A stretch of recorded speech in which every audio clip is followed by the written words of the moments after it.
Nous célébrons la fête de Saint Pierre Chrysologue, qui est un docteur de l'Église du 5e siècle et qui a œuvré beaucoup et prêché beaucoup sur le Verbe incarné, savoir que Dieu se fait homme en Jésus. Et il y a une petite phrase qui est importante, qui disait toujours, Chrysologue, ça veut dire qu'il parle très bien. Et il disait, il faut parler au peuple dans la langue du peuple. L'évangile d'aujourd'hui est l'évangile de Saint Matthieu, chapitre 13e, où Jésus parle du royaume des cieux. Une autre manière de parler du royaume de Dieu. Les cieux étant pris dans le sens de demeure de Dieu, bien sûr, pas le sens cosmique. Voilà, le royaume des cieux, le royaume de Dieu. Et Jésus en parlera plusieurs fois dans l'Évangile, de plusieurs manières. Pourquoi? Parce qu'on ne peut pas définir le royaume de Dieu d'une seule phrase. Le royaume de Dieu dépasse nos impressions, nos idées.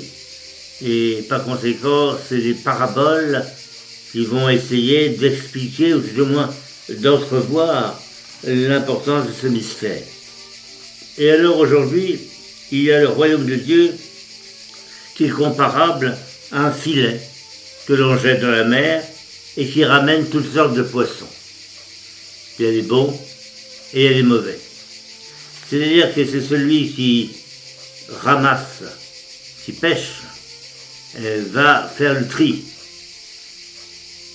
Ce qui est bon, on le garde, et ce qui est mauvais, on le rejette. Ainsi en sera-t-il à la fin du monde. Les méchants seront distingués des bons. Et ce qui est important, c'est le pécheur qui fait cela. D'une certaine manière, c'est Dieu. Ce n'est pas à nous de décider qui est bon, qui est méchant. D'ailleurs, en réfléchissant bien, nous sommes tous mêlés. Il y a du bon et du mauvais dans chacun d'entre nous. Alors Jésus demande, est-ce que vous comprenez tout cela? Et les apôtres répondent oui. Eh bien, c'est pour ça que Jésus ajoute, tout scribe, toute personne devenant disciple du royaume des cieux est comparable à un maître de maison qui tire de son trésor du neuf et de l'ancien. Mais c'est le maître de maison. C'est pas chacun d'entre nous. C'est le maître de maison, d'une certaine manière, c'est Dieu qui fera la distinction entre les bons et les mauvais.